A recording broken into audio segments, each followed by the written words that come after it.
Estos temas que se publican en los vídeos son temas consultados e investigados a través de fuentes oficiales y confiables, para dar pedagogía e información al ciudadano cordobés al respecto al proyecto de anexión de Córdoba con la República Federal de Antioquia. Son temas que se deben tratar con argumentación, análisis e interpretación. Si te gustó este video, dale like y suscríbete. Coloca en la campana de notificación y coloca su opinión en la caja de comentarios. Sin más preámbulos, comencemos.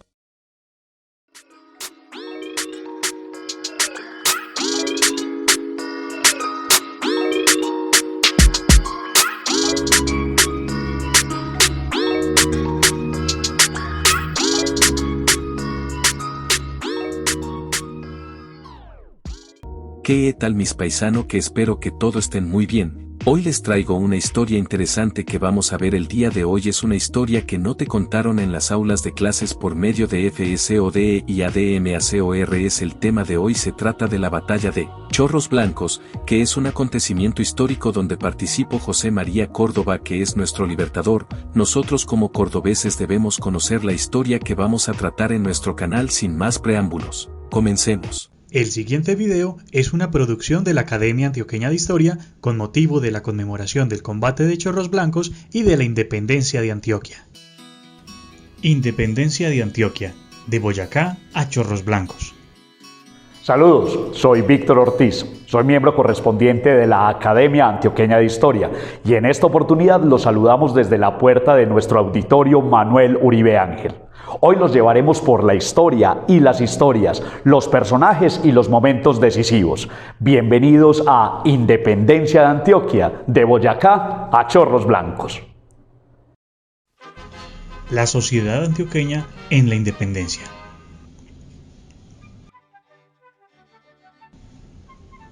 La forma como estaba conformada la sociedad antioqueña a final de la colonia y la clase de relaciones que se daban dentro de ella son importantes para entender cómo y por qué los procesos de la independencia ocurrieron aquí de una manera distinta a otras provincias de Nueva Granada. Durante el siglo XVIII y principios del siglo XIX, la vida en la provincia de Antioquia se desarrollaba sin sobresaltos. La gente se dedicaba a sus actividades económicas, atendía sus obligaciones domésticas y poco más. La minería, el comercio, la agricultura y la ganadería eran las actividades productivas más comunes. La provincia, junto con Chocó, era el principal productor de oro del virreinato de la Nueva Granada. El comercio era muy activo, gracias a las demandas de la gente acaudalada y a la necesidad de suministro de los bienes que en ella se requerían. La agricultura y la ganadería se habían desarrollado hasta donde las difíciles condiciones de la topografía lo permitían. Existían talleres domésticos donde se producían artesanalmente mantas de algodón en telares manuales, se doblaba el tabaco y se fabricaban utensilios rudimentarios. Los demás artículos se importaban de España o se traían de Santander y de Santa Fe de Bogotá, donde las artesanías estaban más desarrolladas. El visitador Francisco de Silvestre ordenó en 1778 un censo de población en la provincia de Antioquia. Los resultados fueron 48.604 habitantes, distribuidos de la siguiente manera: 8.893 blancos, 2.514 indios, 28.406 libres, mestizos y mulatos, y 8.791 negros. Según el censo ordenado en 1788 por el virrey Antonio Caballero y Góngora, la población del virreinato de la Nueva Granada era de 1.279.443 habitantes, divididos en 751.178 blancos, 458.736 indios y 69.529 negros. Se observa que para la época la población total de Antioquia era apenas un 25avo de la población del virreinato, además que la mayoría de la población en el virreinato era blanca, mientras que en Antioquia más de la mitad de la población era mestiza y mulata. Este factor tuvo mucha influencia en la movilidad social antioqueña que se menciona a continuación.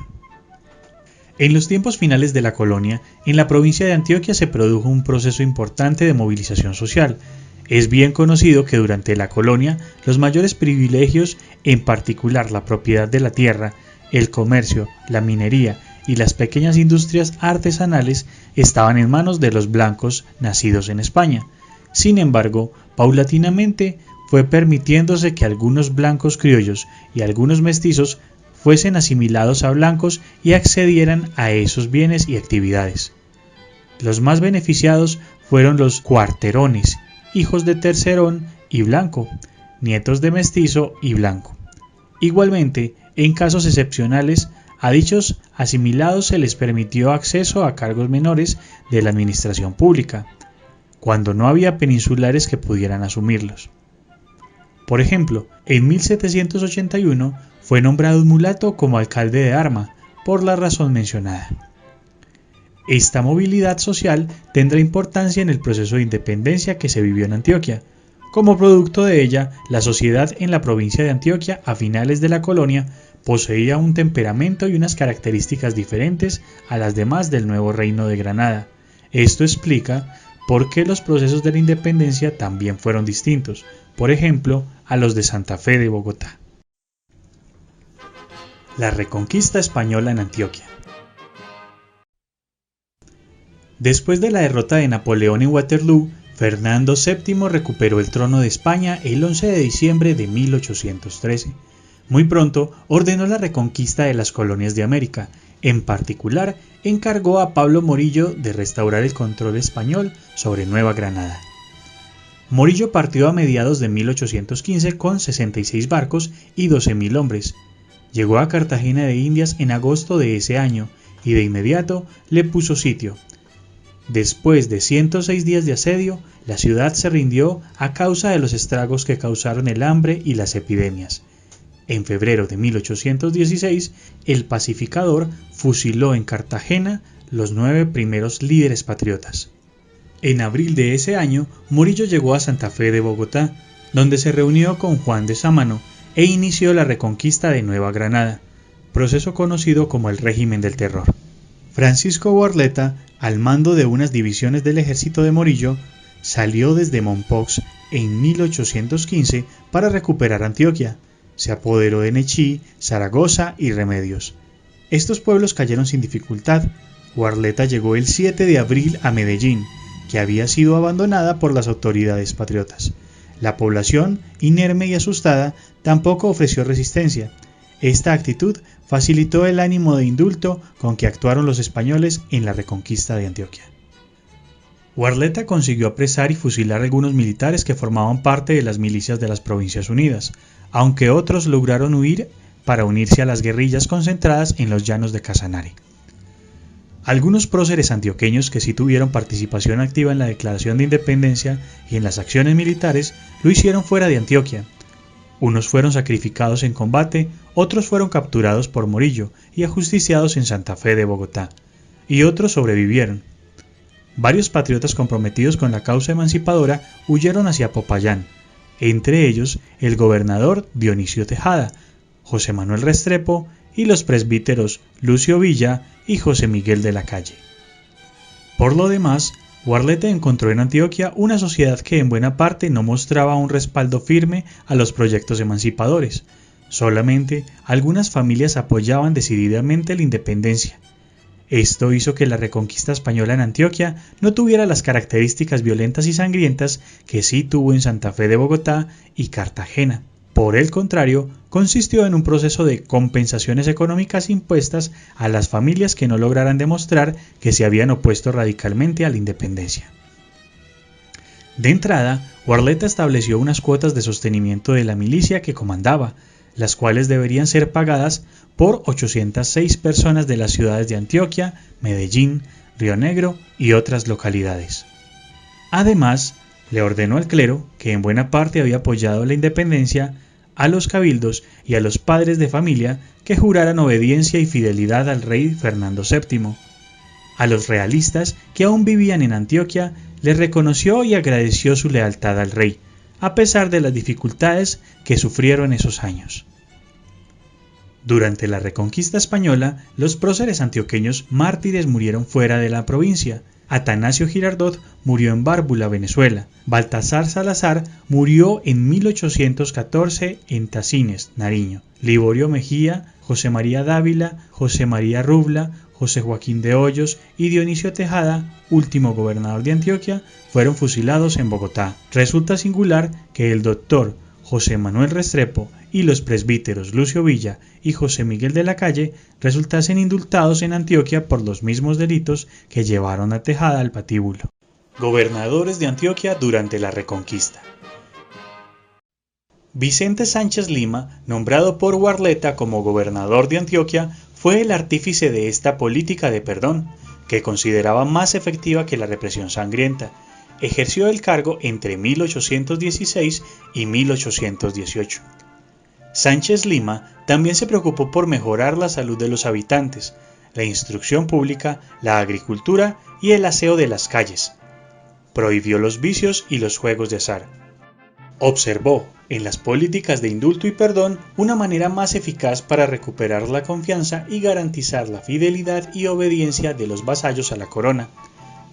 Llegó inclusive a solicitarle al virrey Francisco Montalvo la concesión de un indulto y amnistía general para todos los habitantes de la provincia que hubieran apoyado en su momento la independencia, porque observaba en ellos el deseo de continuar bajo el régimen de la corona española.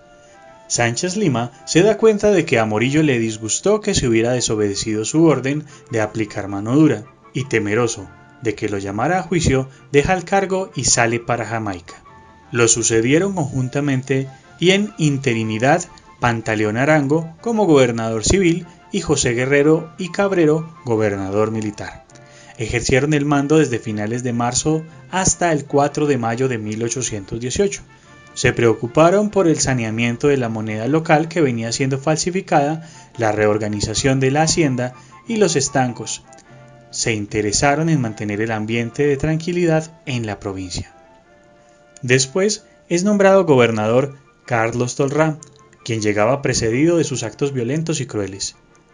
Fue más drástico y violento en sus actuaciones. Se posesionó en el cargo el 3 de noviembre de 1818 ante el Cabildo de Medellín y estableció la sede de su gobierno en esta villa. Antioquia recibió su nombramiento con angustia.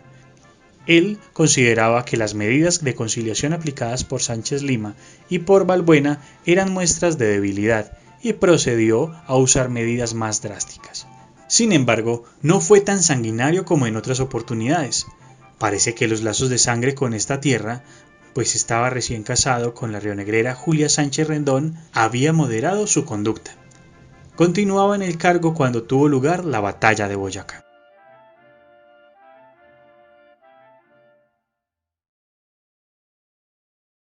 Efectos de la batalla de Boyacá en Antioquia.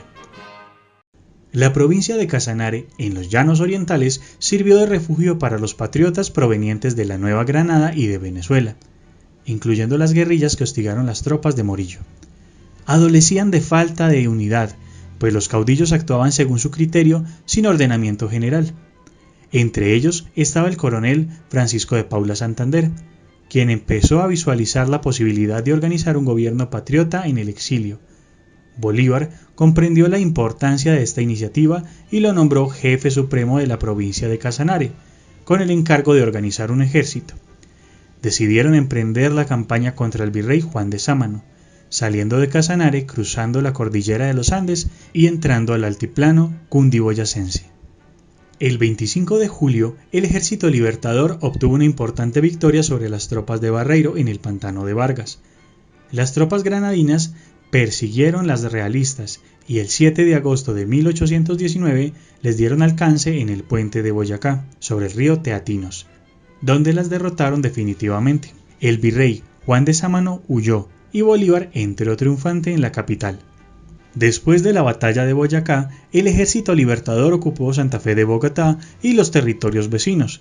Sin embargo, los españoles establecieron un gobierno provisional en Cartagena, desde donde continuaron controlando el río Magdalena, el río Atrato, la provincia de Antioquia, la costa atlántica, gran parte de la costa pacífica y las provincias del sur. Su intención era emprender prontamente una acción envolvente sobre la Nueva Granada para recuperarla. Antioquia era un enclave estratégico de los patriotas para enviar expediciones que despejaran el Bajo Magdalena del dominio español y conquistaran los puertos del litoral caribe. Con esa intención, Simón Bolívar nombró gobernador de Antioquia al teniente coronel José María Córdoba, que contaba solo con 20 años de edad, y le encargó consolidar desde allí la independencia. Liberación de la provincia de Antioquia.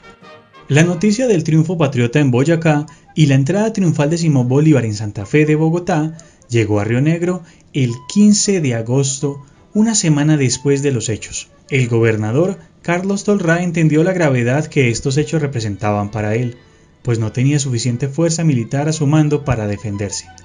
De inmediato pensó en huir hacia Cartagena, pero se contuvo durante unos días. Finalmente salió de la ciudad el 23 de agosto, dejando encargado a Fausto Martínez. José María Córdoba, en cumplimiento de las órdenes de Bolívar, arribó a Puerto Nare el 25 de agosto, al mando de 168 hombres. 3 días después, el 28 de agosto, llegó a Marinilla, donde fue recibido por el prohombre presbítero José Ramón de Posada, quien con gran entusiasmo y sacrificios había apoyado la independencia. La ciudad le ofreció 300 hombres, de los cuales Córdoba eligió 125, todos bien armados. Ese mismo día, al final de la tarde, llegó a Río Negro. Allí proclamó la libertad de la provincia de Antioquia. El 30 de agosto se dirigió al Valle de Aburrá y pernoctó en Atoviejo, hoy Bello. Finalmente, entró a Medellín el día siguiente, 31 de ese mes, donde se posesionó como gobernador y emprendió el control militar de la provincia. Nombró como gobernador civil al ilustre hombre don José Manuel Restrepo, quien había prestado grandes servicios administrativos y políticos durante el tiempo de la Primera República. Este nombramiento se debió en parte a su falta de experiencia y su desgano en las tareas administrativas, y en parte a la necesidad de enfatizar en las tareas militares, entre ellas fortalecer su ejército, lo cual consiguió con los hombres que reclutó en diversas localidades antioqueñas. Las tropas realistas no cesaban en su intención de recuperar Antioquia, pues era un enclave estratégico para controlar las rutas terrestres y fluviales entre Cartagena, que estaba en su poder, y Santa Fe de Bogotá, para reabrir también la comunicación con el Perú. En octubre de ese año, Carlos Tolrá invadió Zaragoza. Córdoba envió en su contra al capitán mayor Carlos Robledo, con 30 soldados. Tolrá fue derrotado y abandonó la ciudad con su gente. Situación de Antioquia a la llegada de Córdoba. El primer acto de gobierno de Córdoba consistió en un decreto en el cual ofrecía indulto a los españoles y a los criollos que hubieran apoyado a los realistas. Ordenaba entregar todas las armas y municiones y anunciaba castigos para quienes no se adhirieran al proceso de la independencia. Como varios reconocidos realistas no atendieron el llamado, Córdoba reforzó el decreto ofreciendo recompensas por su captura y reiterándoles el perdón si se entregaban. Las medidas dieron resultado y la mayoría se presentaron y recibieron el indulto. No obstante, la tarea de controlar la provincia de Antioquia no resultó fácil, pues existía una situación de desorden y desadministración. Grupos armados atacaban y saqueaban las poblaciones. En algunos cantones las cuentas públicas mostraban faltantes. Persistían focos de militares realistas armados que amenazaban la emancipación. El clero estaba dividido entre monárquicos y republicanos, lo cual sembraba gran desconcierto entre los feligreses, que no lograban diferenciar entre la doctrina cristiana que predicaban y sus posiciones políticas. Córdoba aplicó la mano dura para sanear esta situación.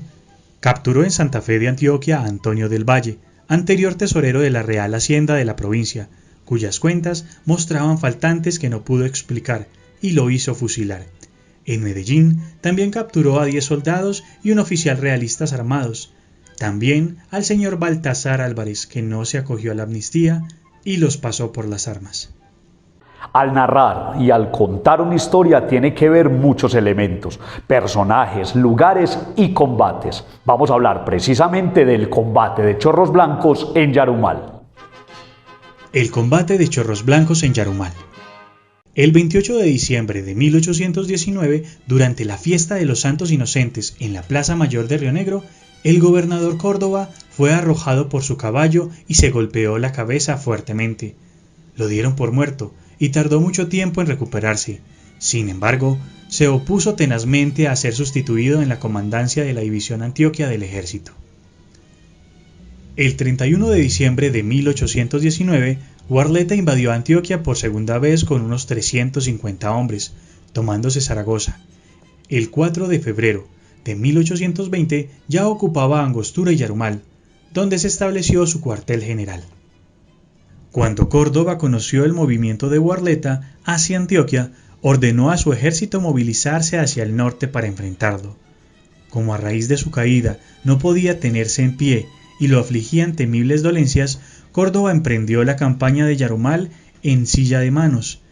Iba al frente de una división compuesta de los 400 fusileros del 2º Batallón de Cazadores, 25 lanceros llaneros y 200 voluntarios. Salieron de Barbosa el 3 de febrero de 1820. Acampó en Santa Rosa de Osos desde el 4 hasta el 10 de febrero, estudiando el terreno y recibiendo información de las posiciones y movimientos de los realistas. El 10 marcharon desde Santa Rosa de Osos hacia la finca La Culebra, en Angostura.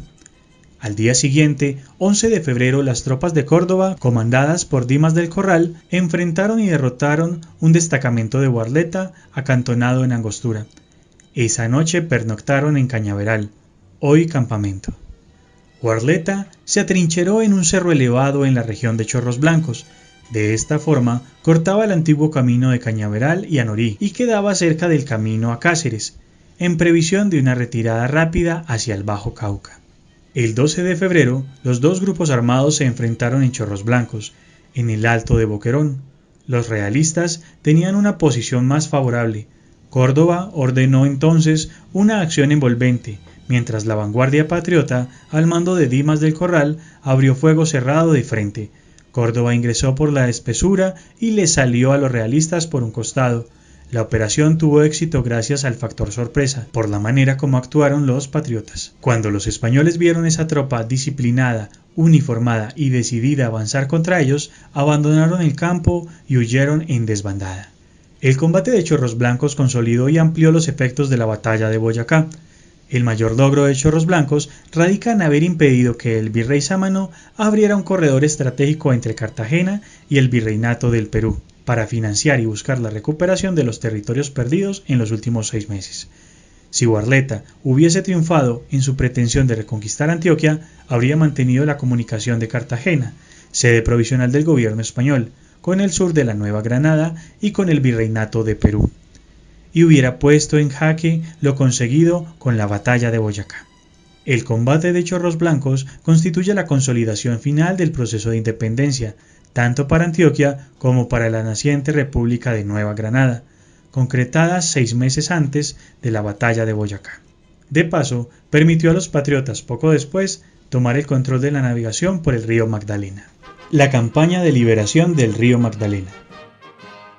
Los españoles continuaban concentrados en Cartagena, desde donde controlaban la navegación por el río Magdalena. El general Simón Bolívar tenía clara la necesidad de liberar el río del control español y ordenó en abril de 1820 al general Hermógenes Maza emprender acciones militares por el río y al general José María Córdoba apoyarlo por tierra. En cumplimiento de esta orden, el teniente coronel Córdoba despachó el 9 de mayo la primera y segunda compañía de su ejército de cazadores, al mando de los tenientes Manuel Dimas del Corral y Salvador Córdoba. Él mismo salió de Río Negro el 11 del mes para ponerse al frente de las operaciones. El primer triunfo importante en esta campaña lo consiguieron el 27 de mayo los tenientes Manuel del Corral y Salvador Córdoba en Majagual, caserío fluvial a orillas de La Mojana, en el Bajo Cauca. El comandante Córdoba llegó al lugar de los hechos 2 días después. Continuaron la campaña hacia el norte el 2 de junio de 1820. 2 días después llegaron al puerto de Magangué y cruzaron el brazo de Loba y se dirigieron a Mompox. Esta ciudad estaba en poder realista desde principios de 1815. Cuando los españoles supieron que las tropas patriotas al mando de Córdoba estaban cerca, abandonaron la ciudad el 19 de junio, con lo cual se consiguió su liberación. Desafortunadamente, la flota española no pudo ser controlada por los patriotas y logró huir para acantonarse en el puerto de Tenerife. Hacia allá se dirigieron las fuerzas patriotas, que avanzaban en dos frentes, uno comandado por el general Hermógenes Maza y el otro por el coronel Córdoba. La acción fue planeada entre ambos comandantes. La tropa de Maza llegó al Tenerife el 24 de junio, y en una acción intrépida y sangrienta derrotó definitivamente las tropas realistas que controlaban el río Magdalena.